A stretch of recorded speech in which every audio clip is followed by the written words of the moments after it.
Les opérations de lutte contre la pollution se multiplient dans le département. Cette semaine, plusieurs initiatives de ce genre ont eu lieu dans la commune de Mamoudzou.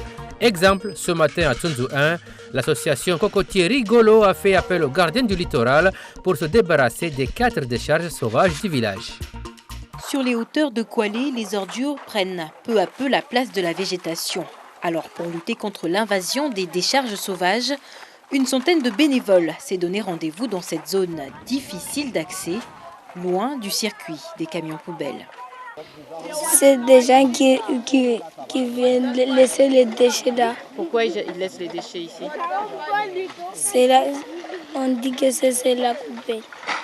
Je viens nettoyer ici pour la nature.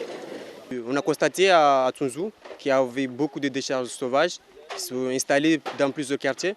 Donc on a décidé de nettoyer et d'essayer de sensibiliser au maximum la population pour qu'ils puissent venir nous aider, mais malheureusement on n'a pas eu du monde.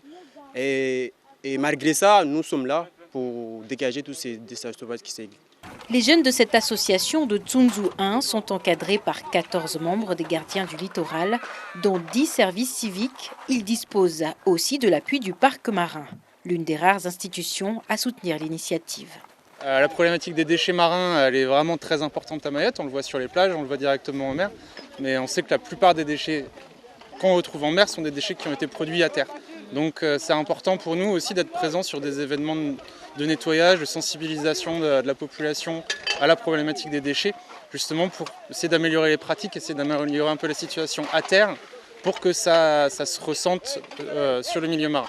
Là on trie directement, il y a des gens qui sont en bas. Eux là ils vont peser les déchets directement et les mettre dans le camion.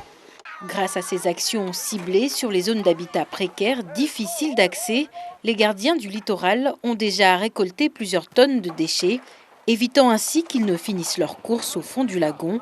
Et pour éviter le retour des décharges, un projet de bac poubelle est prévu au sein de ces mêmes quartiers précaires.